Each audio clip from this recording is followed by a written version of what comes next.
You're left with me, second, potentially even a third screen at times, but I will try to do my best. Really excited to have Dr. Lee and Helen here today with us to present from public health. So I'll give a brief intro. Prior to that, I just want to highlight the survey. You see that on your tables, QR code, quick survey if you can give it post session. That would be greatly appreciated just so we can continue to improve on what we're offering. So Dr. Lee, Dr. Colin Lee is a graduate of the University of Toronto, McGill University, and the London School of Hygiene and Tropical Medicine in England. He is a Royal College certified public health and preventive medicine specialist who has been with the health unit since 2003. He is also a certified emergency medicine physician who practiced at RVH in Barrie from 2003 to 2008. He is currently an Associate Medical Officer of Health, whose primary responsibilities are in the clinical services program, including communicable disease control, vaccine preventable diseases, and sexual health. He's also an assistant professor at the University of Toronto, School of Public Health. His dual career in public health and clinical medicine provides invaluable opportunities to strengthen links between local doctors and the health unit and to enhance clinical protocols that impact on public health. And Helen Twigg is a public health nurse with the Simcoe Muskoka District Health Unit since 2000. She has been in the infectious disease TB program since 2003. Helen was on the Ontario Lung Association TB committee from 2006 until it merged with the Better Breathing Lung Health Foundation in 2020. As part of the TB committee, she contributed to the publication of Tuberculosis Information for Healthcare Providers 4th and 5th editions. Helen earned the Certificate of Infection Prevention and Control, so CIC designation in 2012. So please help me welcome both of them.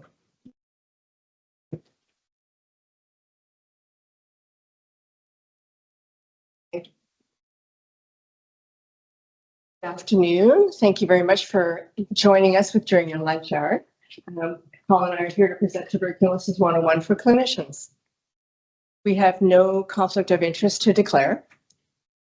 And we want to acknowledge Dr. Rebecca Shalansky from Peel Public Health for sharing some of her content in our presentation today.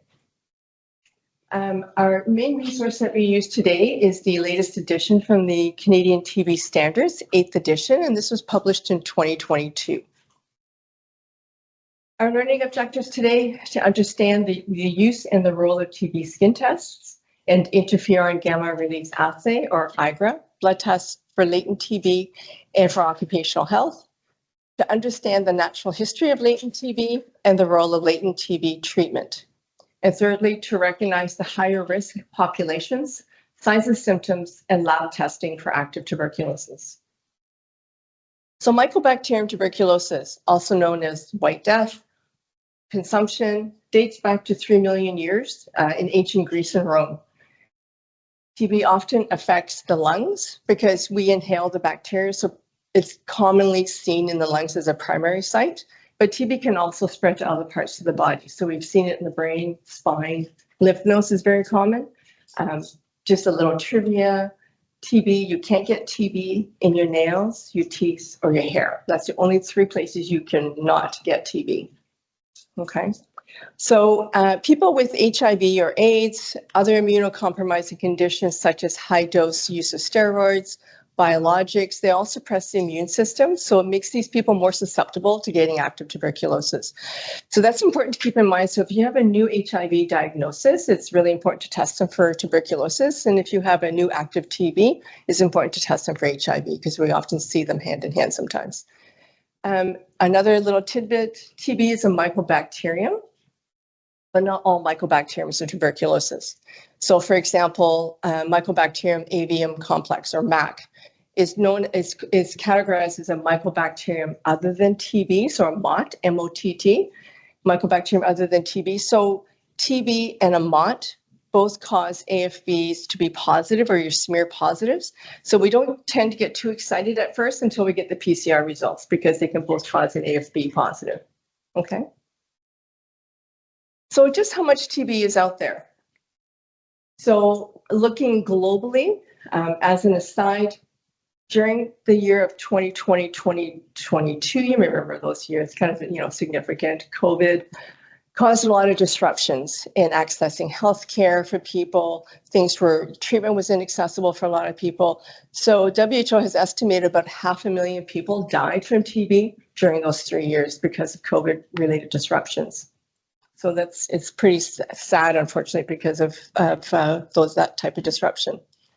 Globally, in 2022, the top 8 countries that account for 2/3 of the active TB cases globally are India, Indonesia, China, Philippines, Pakistan, Nigeria, Bangladesh, and the Democratic Republic of the Congo. So tuberculosis. In 2022, estimated 10.6 million people fell ill with TB worldwide. Of that 10.6, 5.8 million were men, 3.5 were women, and 1.3 million were children, and that's across the world. We had a total of 1.3 million people die from TB in 2022, and of that 1.3, 167,000 of those had HIV. So TB is now the second leading infectious killer after COVID. And that was as compared to 2018. In 2018, TB was listed as the top 10 and is now listed as the second leading cause after COVID for deaths. Multi-drug resistant TB remains still a public health crisis and a health security threat. WHO estimates that only 2 out of 5 people with MDR actually accessed treatment in 2022. Globally, the TB incidence rate is falling at about 2% per year, so that's good news. However, the WHO has an NTB strategy to end TB come the year 2030. So to able to obtain that, we need to actually have our numbers drop by 4 to 5% annually to achieve that. So we still got quite a bit of work to do. On a positive note, an estimated 75 million lives have been saved due to diagnosis and treatment since 2000. So we are doing good work out there. It's not all doom and gloom. We do some good work. Just a couple of notes at the top there. TB places a heavy burden on the world's most poor, most vulnerable, aggravating existing inequalities. And due to TB, people face costs or suffer from income loss, equivalent on average to more than 50% of their income because they're required to be isolated. They may lose their jobs while they're isolated. They don't have, sick pay, that kind of thing. So they lose almost up to 50% of their income during treatment time. So epidemiologically across Canada, we're looking at 4.8 active TB cases per 100,000 population. The incidence of active TB in specific populations, so the foreign-born, so Canadians born outside of Canada, account for 12.3 TB cases per 100,000, and the non-Indigenous Canadian-born account for 0.3 cases per 100,000. Compare these numbers to the incidence of active TB among the Indigenous people. The Inuit is 135 per 1 cases per 100,000. First Nations account for 16.1 and the Métis 2.1 per 100,000. So it's quite significant in this population. So Indigenous people in Canada are disproportionately affected by TB due to ongoing impacts of colonization in health inequities, unfortunately. Looking locally, the number of TB cases in our regions from 2000 to 2023, we've had on average 0 to 11 cases per year. The 11 was last year that we hit that number, and I think this year we may actually exceed this number. Unfortunately, I think we're staying at 11 this year, so we may have our highest number yet this year. Doesn't sound like much, but when you're only a group of 2.5 of us, it was pretty busy. The current rate for Simcoe, Muskoka, we're 1.7 cases per 100,000 population, so we're far below the provincial average, which sits at 5.7 cases per 100,000. So we're far below that provincial average, which is nice. And I just wanted to highlight the incidence of TB in Simcoe, Muskoka in our area, specifically the age group of 15 to 44. I don't know where the pointer is. There. The 15 to 44 age group, we're actually higher than the provincial average. So we attribute that to our high international student population that we get. So that's probably what causes our numbers to jump up a little higher. Okay. And again, next part to Colin. Thanks, Helen. Okay, so great to be back. Thank you for the invitation. We'll start with TB transmission, just a quick review. Not very different from other respiratory infections. It's droplets or aerosols from the infected person or to another person. And when it reaches the alveoli, if you're unlucky enough, your defenses can't withstand it, you get infected. Now, in terms of the TB skin tests as a role in looking for persons who are infected but asymptomatic, it would take about 2 to 8 weeks for it to become positive after an exposure. So if someone in the hospital as a patient had it, we did some contact tracing, and we thought there were some staff who were exposed or their household contacts, we would look to doing skin tests in that appropriate time to ensure they were not infected. Now, it is an airborne respiratory disease, so if someone had TB right now, it would stay in the room for a couple hours before it finally drops down or gets filtered out. But unlike other airborne infections, such as varicella and measles that are very, very contagious, TB, thankfully, is not that contagious. Really, the people who are going to get infected are usually the household contacts or people who work closely with them at work.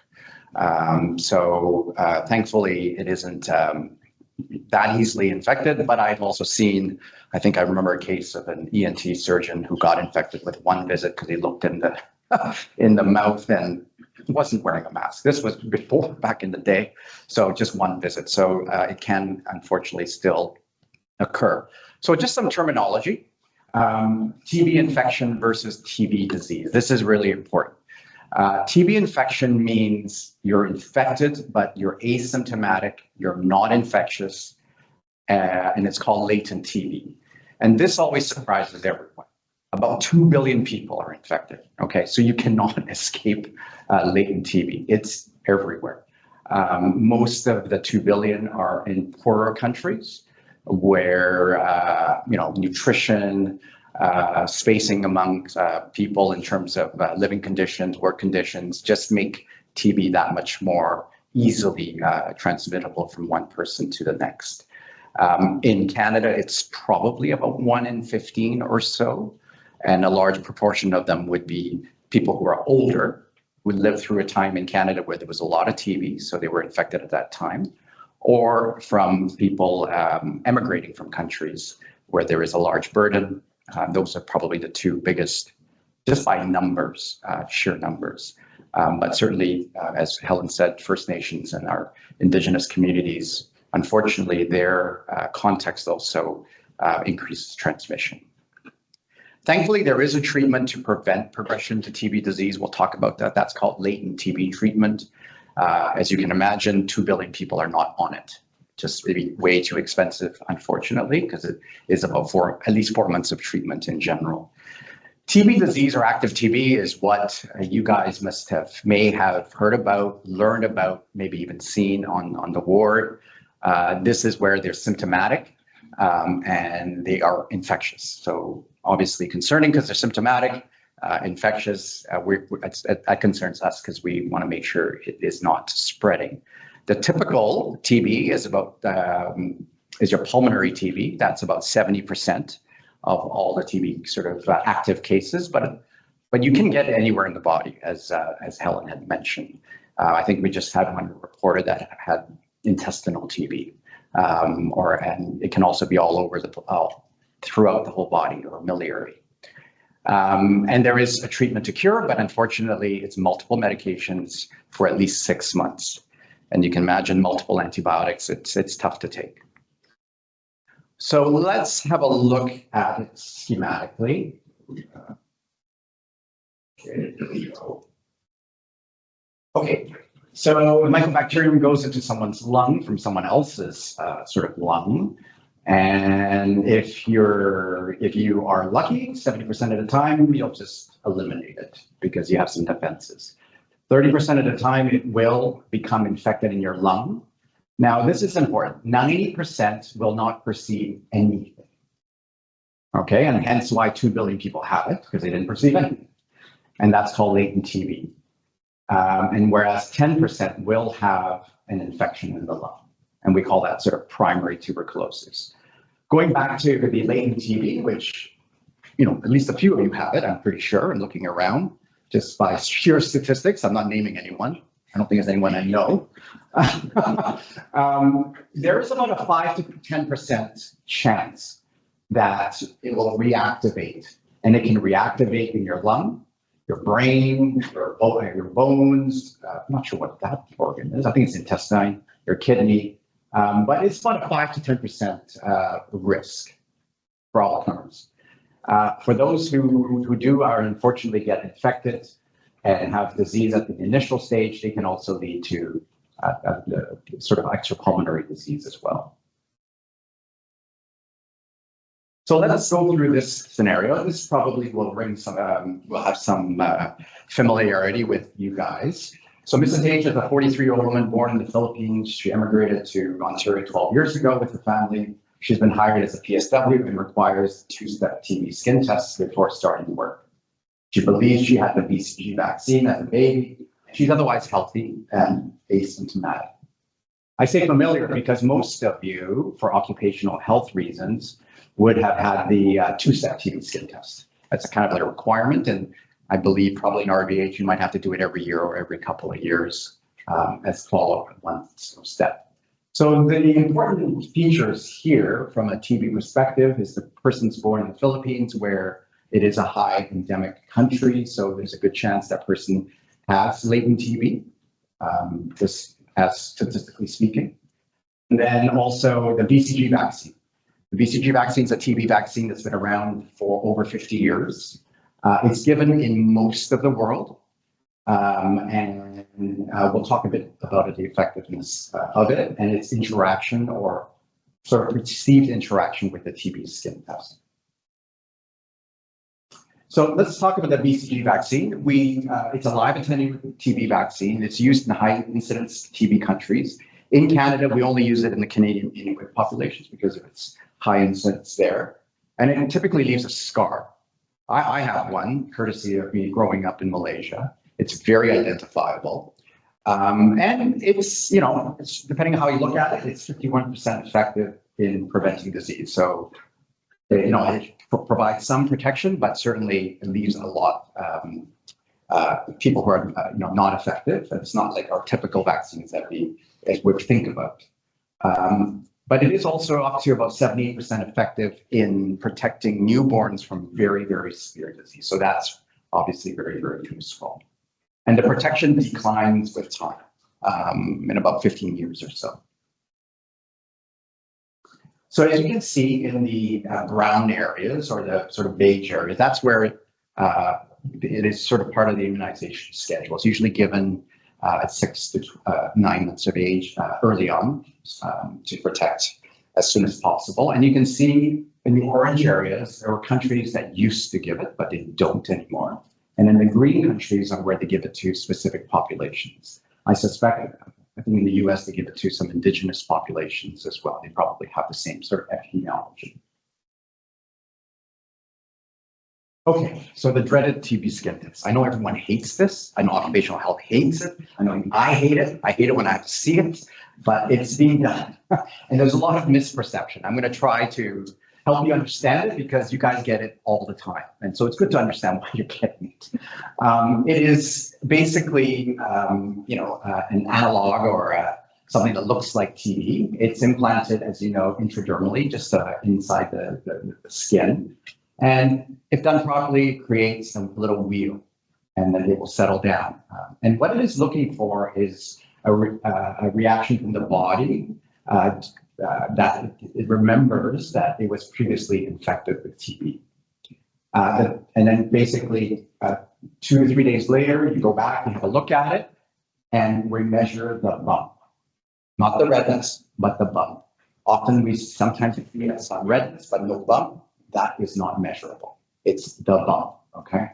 Some people will just get some redness just from hypersensitivity in general, but that's not, you don't measure that.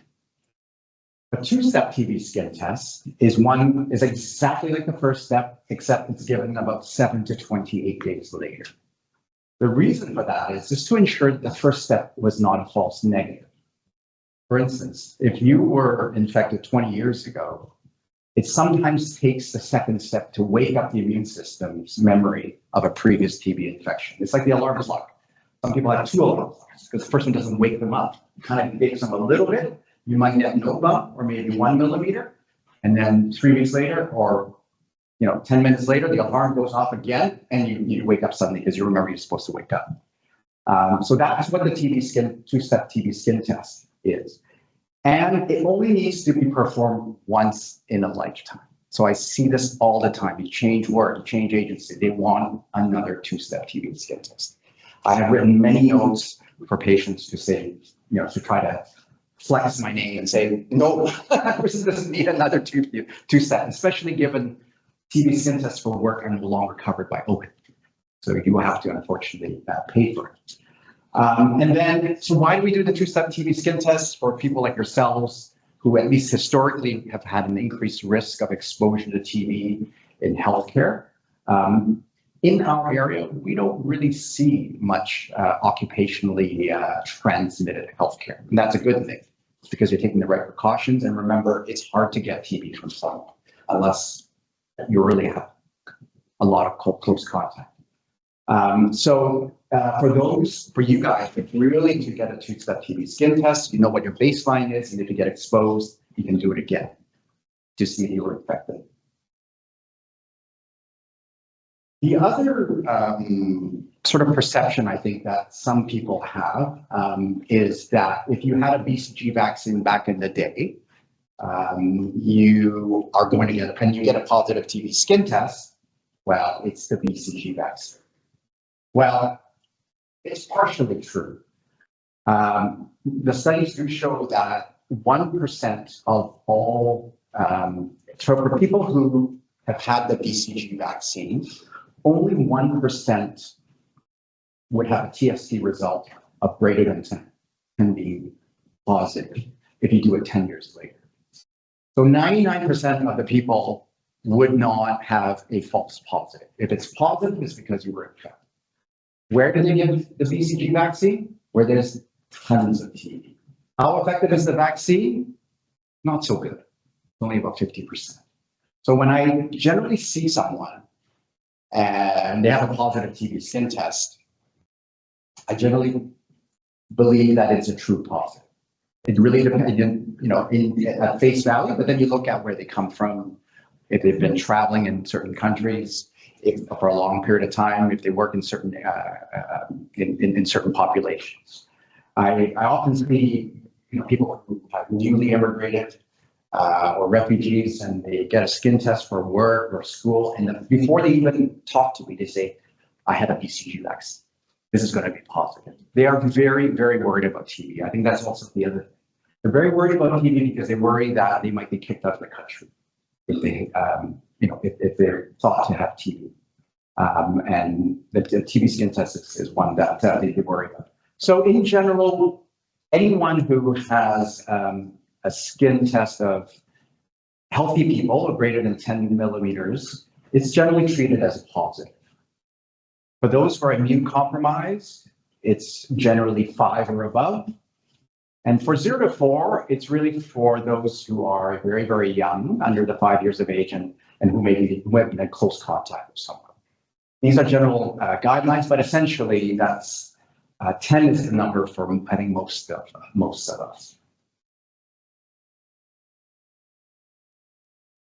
So we talked about the risk factors for infection, born in a high-risk country, occupation, certainly someone working at the pulmonary ward in St. Michael's Hospital, downtown Toronto, has a much higher risk than anyone here.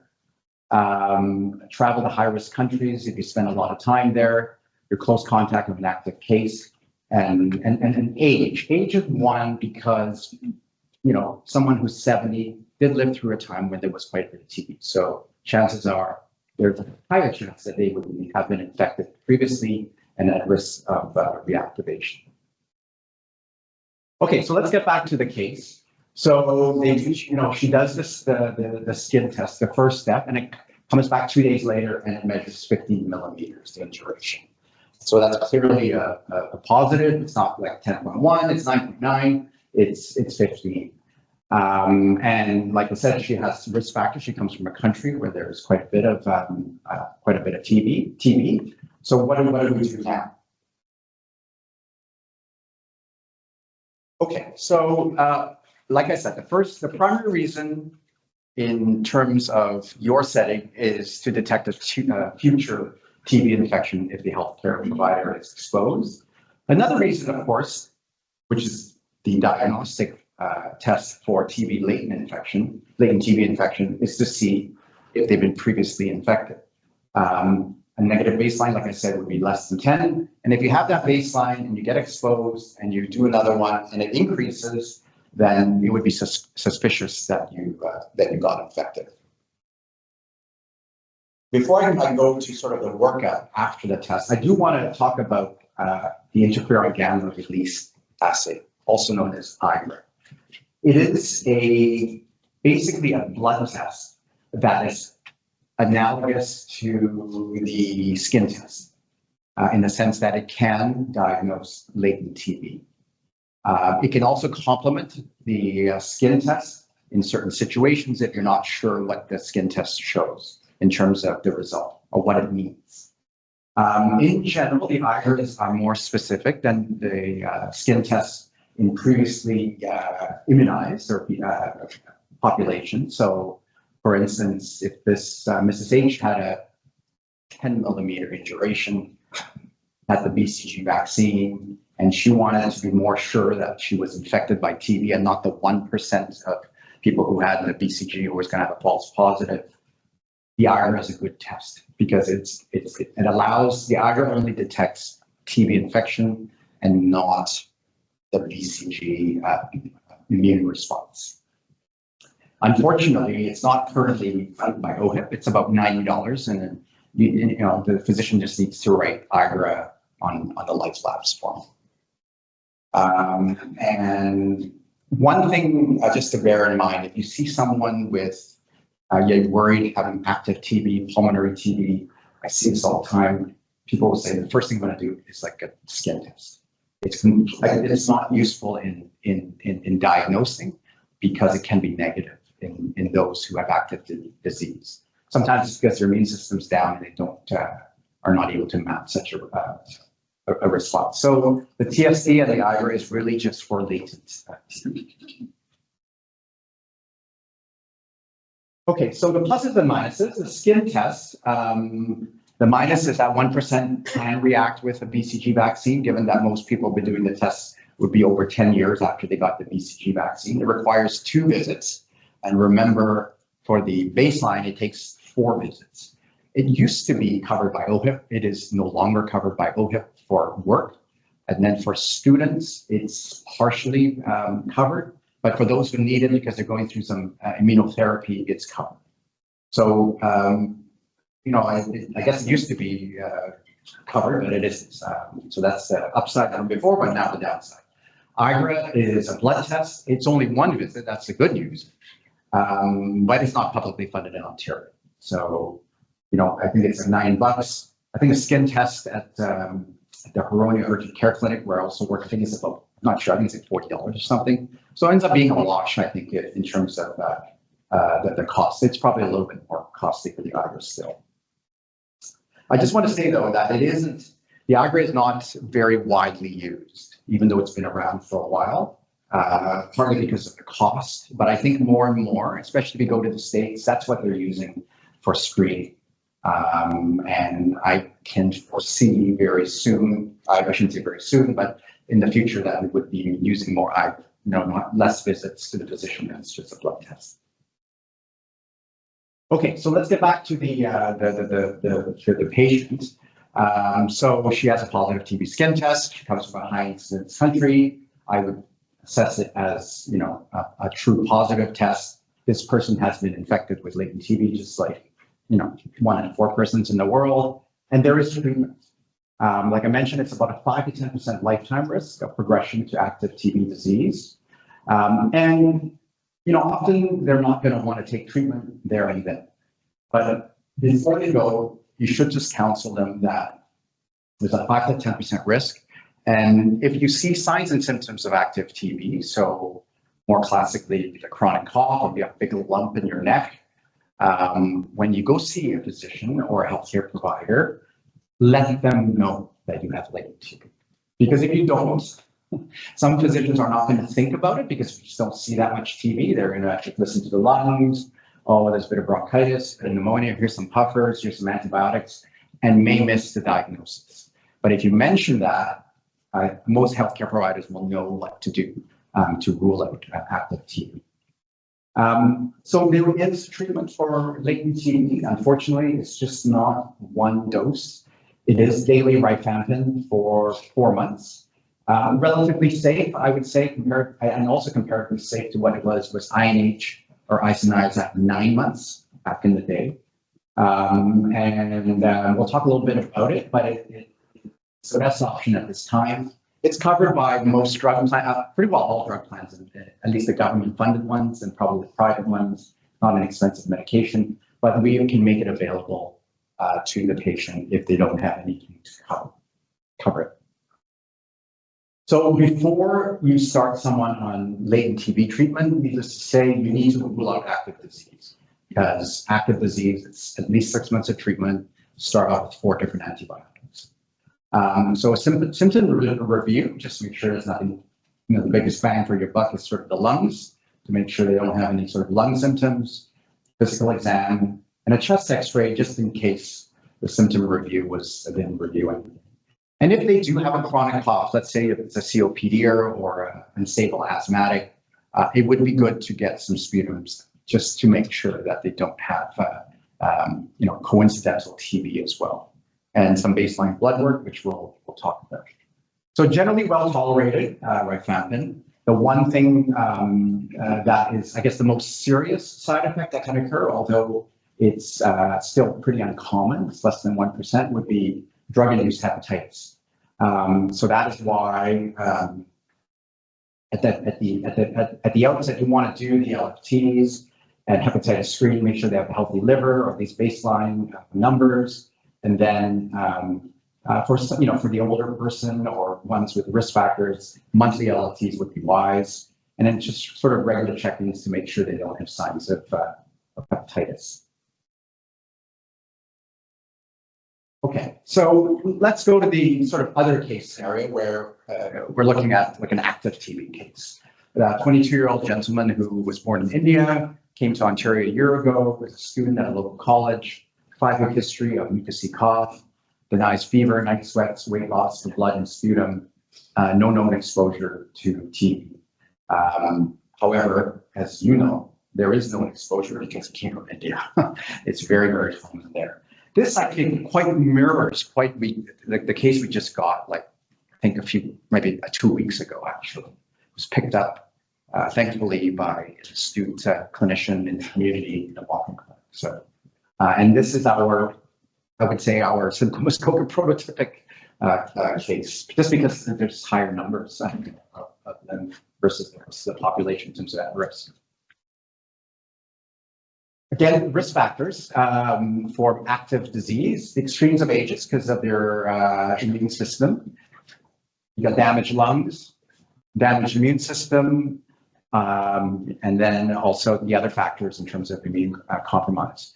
In terms of the exposure, yeah, you've got to look at where they've lived and where they come from. Now, in our sort of, I would put a quote unquote Canadian born, our biggest sort of settings that are most at risk, other than in First Nations or Indigenous populations, would be in prisons, shelters, and refugee camps, where the pool of people, they're in close quarters, and also there's a higher chance that they would have to get occupational exposure, healthcare, more so south of us, less so up here.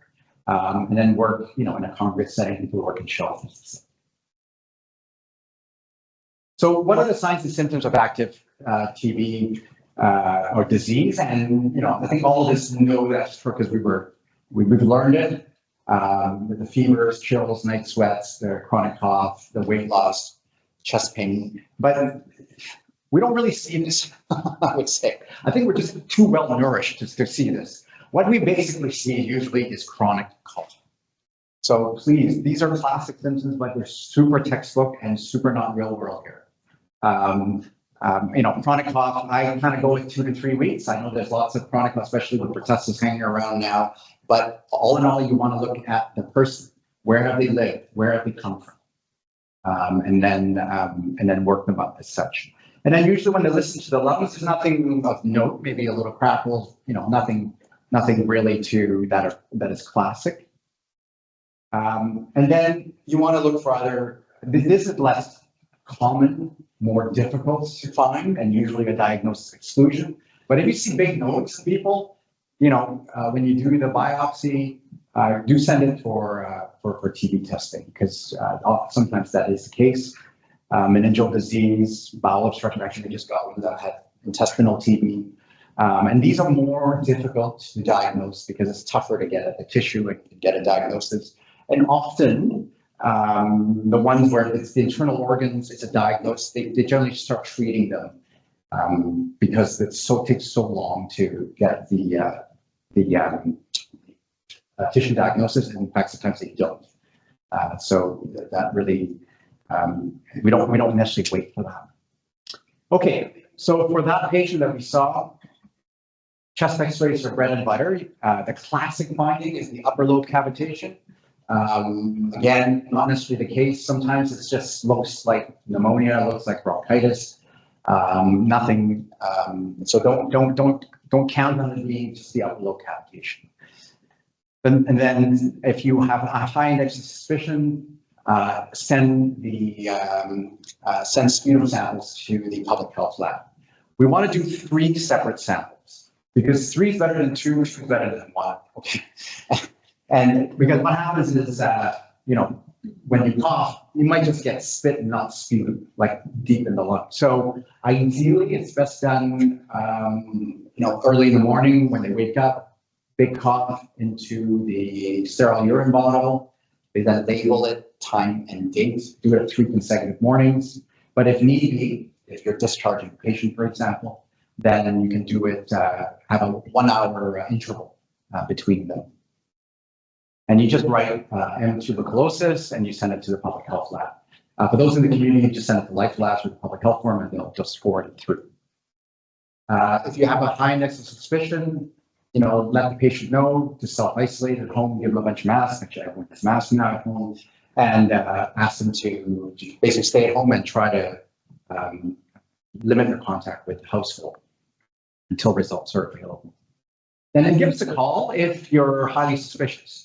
The reason for that is you're highly suspicious. We don't know you're highly suspicious. We don't know they ordered it. We don't get the negative results. We only get the positive ones. And then we can reinforce the self-isolation direction and follow sputum results. If you're on the flip side, you're doing it because you're just being full comprehensive and your index of suspicion is low, I don't think you need to call us. You can just wait for the results. But that doesn't, it shouldn't deter you. If you feel like calling us and you're worried, please let us know. So the diagnostic testing, here's the sputum for those who are coughing, but they can get any sputum. I know RVH has a lab where they can induce sputum. I'm not sure what they use to induce it, but it must be some irritant of sorts. And then for those who are doing a bronchoscopy and you're worried about TB, you can send the washing score for TB as well. For children, they do gastric aspirates for that. And then depending on where the TB you suspect to be, they can do a pleural fusion culture, also as well as a pleural biopsy, lymph node biopsy, etc. Okay, so what happens when the sample gets to the lab? And I'll just use the sputum one because that's the most common one. Now, within a day, they will do acid-fast bacilli staining. They stain it, They look under a microscope. Okay, that's part of the reason why we have 3, because that's a lot of microscopy to do, and maybe they missed something. In any case, they will look at it, and if they see acid pass bacilli because they're staining, then the index of suspicion increases even more. It still could be the staining, the acid pass bacilli could be from other mycobacterium. And so they then set it up to do more specific NAT testing or molecular testing. And that takes up to 4 days or so. And if that's positive for mycobacterium TB, then that clinches your diagnosis. If on the flip side, it identifies other mycobacterium, like MAC, that's a personal health issue, which is, that person obviously needs to be treated. But for us, we're out of the game because it's not a public health problem. And if the AFB is negative, and you're like, no, I swear to God, this is TB. This looks like it's textbook. You could give the we could give the public health lab a call within a few days and ask them to do the molecular testing. That will increase the sensitivity a little bit more. On occasion we've done that, and on occasion it's positive, which also clinches your diagnosis. So regardless if it's AFB positive or negative, they will culture it. And the culture will take up to 7 weeks. And again, on occasion, we'll be surprised that it's positive for TB. The good news is that usually that means that the infectivity is quite low because the load wasn't large enough that it was to be detected by the AFB stain microscopy. In terms of isolation for the patient, at the level of the acid pass bacilli AFB, if it's negative, generally we will give the, and we're following, we would give the patient a call to release them from isolation. Unless we have high suspicion and we ask potentially for the NAT testing as well. So that's how we diagnose it. And usually they go on 4 different medications. Initially, the culture will allow us to have the antimicrobial sensitivities as well. That NAT testing would also allow us to do that. And usually for most cases, 2 weeks or so of treatment, they can be off isolation after they're reevaluated. But during that time, and maybe even longer, it's quite a hardship for them, particularly in terms of income, food, isolation from housing. Many of these students, as you know, housing is a difficult issue. Share a house with 1, 2, 3, 4, and it's 5, sometimes 6, sometimes, and they have to be rehoused. So in terms of the treatment of TB, we don't expect really any of our clinicians here to take full charge of it, partly because we don't see many cases, and second of all, it is complex. So we do work with the clinician to refer them initially to these TB clinics, and at minimum, do shared care, and often they will keep following them over there. West Park is one in Toronto where actually have an inpatient unit there as well. So we will work with you to facilitate that. Okay, so our role in TB management and prevention, I should have written. One of them, like I mentioned, is to support clinicians who have positive TB skin tests and their patients who think they have latent TB and who want to have them treated. Certainly we can provide information and also medication if needed if they don't have an extended healthcare plan or under OHIP plus. Obviously TB cases and suspect cases, the medications as mentioned. We do have a directly observed therapy. It sounds archaic, but when you're putting on someone on 6 months of treatment with potentially 4 medications, it's really tough for them. And it's very easy to sort of not take them because they're feeling better. And we know that doesn't work. So we do usually start with in-person and then we sort of virtual and then next kind of model. It's not really for the medications itself because they often need quite a bit of social support. They're going to be isolated, shunned, because no one, a lot of people have preconceived notions of who gets TB, what it is. So it is beneficial for their social and mental sort of health. We do the contact investigations. in general, if you find there's a TB case in your hospital and you're worried that you may have been exposed, rest assured that we will be doing the investigation. It usually takes a few days, maybe even longer. But if you are at risk, we will be contacting you via your occupational health department. As well, there are a certain number of people come into Canada on either an extended visa or immigration visa who are flagged by the federal government to be monitored, have active TB ruled out. So we provide that interface as well. So this is the second last slide. So just to reiterate differences in workup, probably not the right term, workup for screening, it's TB screening, use a skin test or potentially the IGRA, and it's really for latent TB. Who do we do it for? We do it for people who are at risk for TB and for exposure. That's generally, we do that for healthcare workers, long-term care workers as well, daycares, so that's the high-risk job setting. Population at risk would be if you had patients who came from an endemic country who are young, who you think might be motivated to treat latent TB, that would be a reason for doing it. And then also for people who are going in using immunocompromising therapy, often the rheumatologists would want to get that done because if they have latent TB, they may want to treat the latent TB before putting them on those immunocompromising therapy. TB diagnosis is really working out someone who is symptomatic. So chest x-rays and sputums are your general tools, and depending on where the rest of you might be suspicious of the TB, you will be looking for some samples there. Okay, so here are the key points. It is a very complex disease, so in terms of diagnostics, in terms of skin tests, so it is, and it's not something you guys see often. So it's clearly understandable that all the nuances are there. It often doesn't present with classic textbook symptoms. I think that's one thing you have to remember. Remember where they've been, where they come from, and what kind of activities they're going to put them at high risk. Do have it on your differential, like I said. In our area, it's really people who come from endemic countries.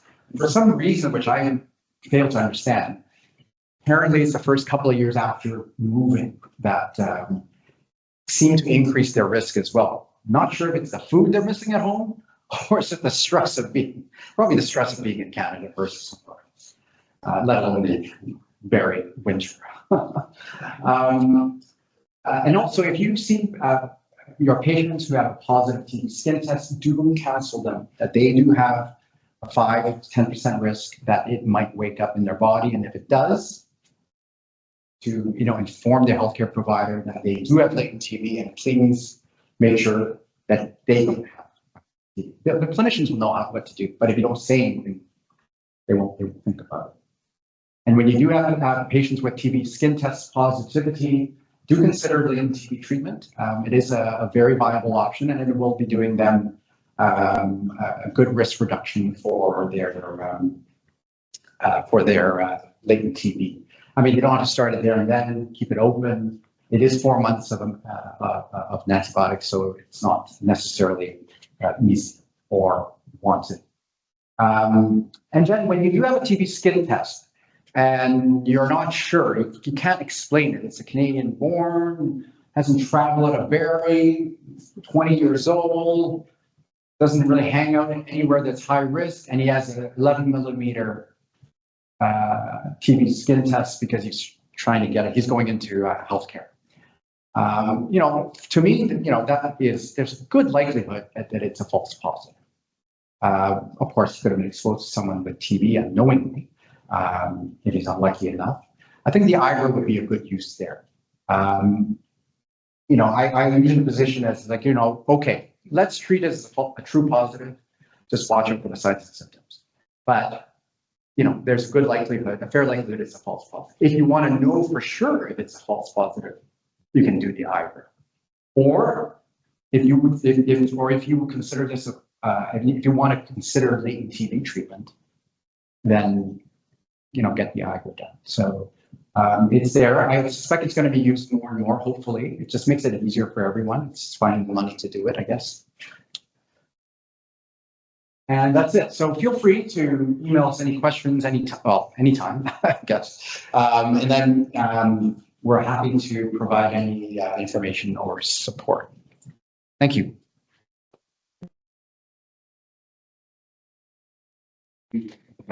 Helen? I thought you were running the line. Okay, take some questions now. Yeah, I think we have a few minutes for questions if anyone has anything. Yeah. I don't think the mic. Either for yourself or for Helen, who presented this earlier. In the last year, it looks like there was the highest amount of cases in Melbourne at 11, and she mentioned there may be higher this year. That reflect an increase in like per capita incidence, or is it more like stable but more effective with the course of the month? You may not have that yet. Yeah, I mean, just eyeballing it, I think it, our population hasn't grown that quickly to account for, our numbers are not stable, but looking at it from 5-10 years ago, it has increased quite a bit.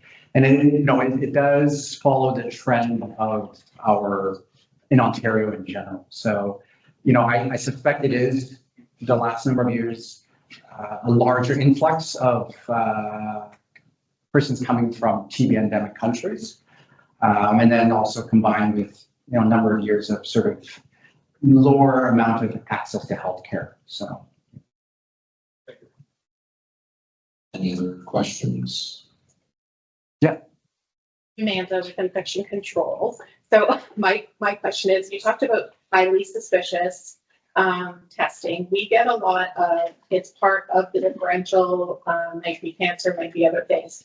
And then we get, sometimes we get just one sputum, please, and then sometimes we get the series, but I don't need them isolated. So from our perspective, and maybe you can just clarify, is there a situation where if it's low enough on the differential, you would not expect us as infection control to isolate somebody while they're admitted in negative pressure? Because it is very isolating and very limiting. So yeah, that's really a clinical call. I mean, I suspect there are a lot of sputums that are done in the community where we don't hear about, and they just do it. It's on the differential. It's a tough one to answer. It's ultimately, I think it wouldn't be wrong not to do it. But if you have the space for it, it's probably worth doing it, just because if it's on your differential, it's hard to explain that 1 in a million case later on. Well, why was it isolated? You ordered it. You must have thought about it. Well, I just did it to be complete. So I think it's I can see situations where you don't have enough room. The person just doesn't, it will actually have more negative health consequences for the person, and I think if you document all that, I think that's reasonable. Yeah. Sometimes if you have sort of skin test, you do the IGRA. Does the IGRA ever come disorder? And if it do. Yeah, it can, because just like any other test, there's like a positive, there's a negative, and then there's a in between area. I think ultimately you're looking at latent TB. So thankfully it's not an immediate health risk, right? You just have to look at the epidemiology of the person. If it's like I said, the one that I just described, never been anywhere, chances are it doesn't happen. Someone who's lived in the country where there's endemic, I would err on the side of at least telling them, look, it's indeterminate, but chances are there's a good chance you've been exposed. So just keep those signs and symptoms in the back of your head, but you might not offer latent TB treatment. Right.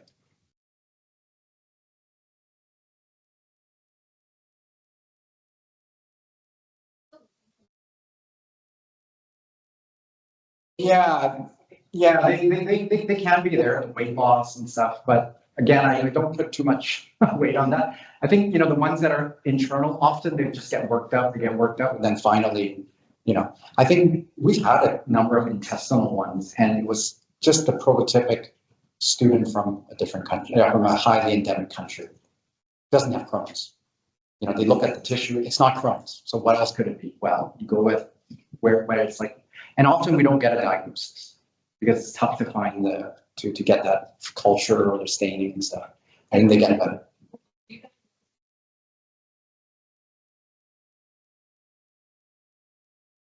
They're either doing a scope or they have to do a bowel obstruction surgery, but I don't usually count on them being positive. And thankfully, TB clinicians will know, like, you just have to go with what your gut feels like, your gut feeling is, and because there's nothing else, right? So. You did get stool. You did get stool, and it came back to you. Yeah, that can happen. If there's one more minute. Just out of curiosity, I was one of those fluke people when I was younger, and I took the 9-month treatment. So is there any chance of becoming active now 20 years later? So if you took the 9-month treatment, I mean, the success rate is very high. Unfortunately, we kind of can't tell if it was successful because we can't use the skin test or the IGRA to really see if it was successful. But if it was successful, then you're not going to get reactivation. And then also it was successful. For some reason, immunological reasons, the chances of getting reinfected is extremely low. I think it must have to do with the fact that you have some immunity. So I would bet that you're good, but I can't prove it. I was just curious because you were talking about, and I wasn't sure if it was more so the ones who didn't receive treatment for being latent that it could become active. That's right. That's completely right. So the latent TB treatment is to decrease that reactivation risk to cure the latent TB, so you no longer are infected. Any last questions? Well, thank you very much, TGFI. Thank God for Iris, as usual, for always helping. And thank you, Dr. Lee and Helen, for your presentation and another great presentation. So thank you, everybody, for coming.